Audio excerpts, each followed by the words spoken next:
wanted to speak on how the rhetoric, silence speaks louder than words, can be more harmful than helpful in regards to romantic relationships. When it comes to relational conflict, people perpetuate this idea that you essentially can teach someone else a lesson by the lack of your words. And it's proposed in this way of self-preservation and self-respect when, in fact, I think it's more so rooted from ego and maybe even punishment.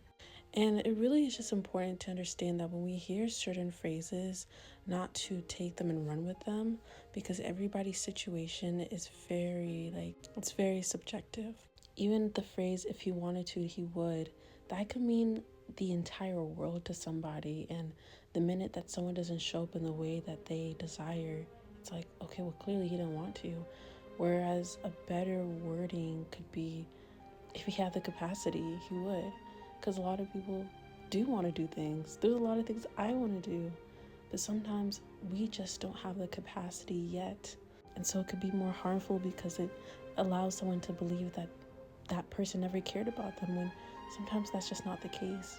And so in the case of silence speaks louder than words, especially when it comes to just expressing your needs, like some people have this idea that the fact that you've expressed your feeling one time, that the second time that you feel like you need to express yourself again, now you're doing too much. Now you're like, it's like, well, why do you feel like you need to prove a point, And it's like, well, no, that's exactly what it is. It's like, why do I also feel the need to try to prove a point to them and believing that I'm so unbothered and that I'm silent about it? And I feel like some people are able to live off of that, and that's exactly what works for them and it's helpful for them.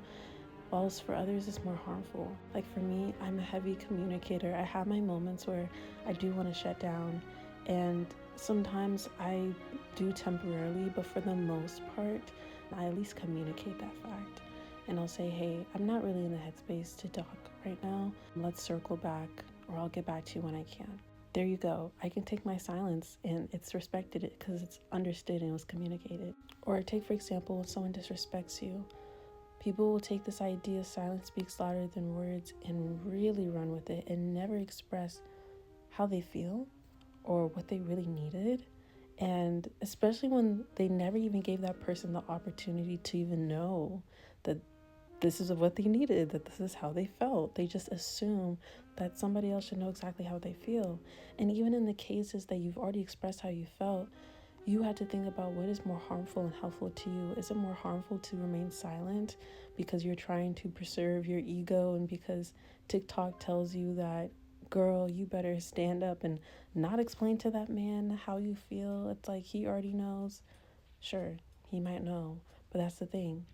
You expressing yourself one more time, if that's what's helpful for you so you don't keep on ruminating, it's better for you to do that because you're not doing it for him. You're doing it for yourself. And so even trying to remain silent, are you really doing it for you?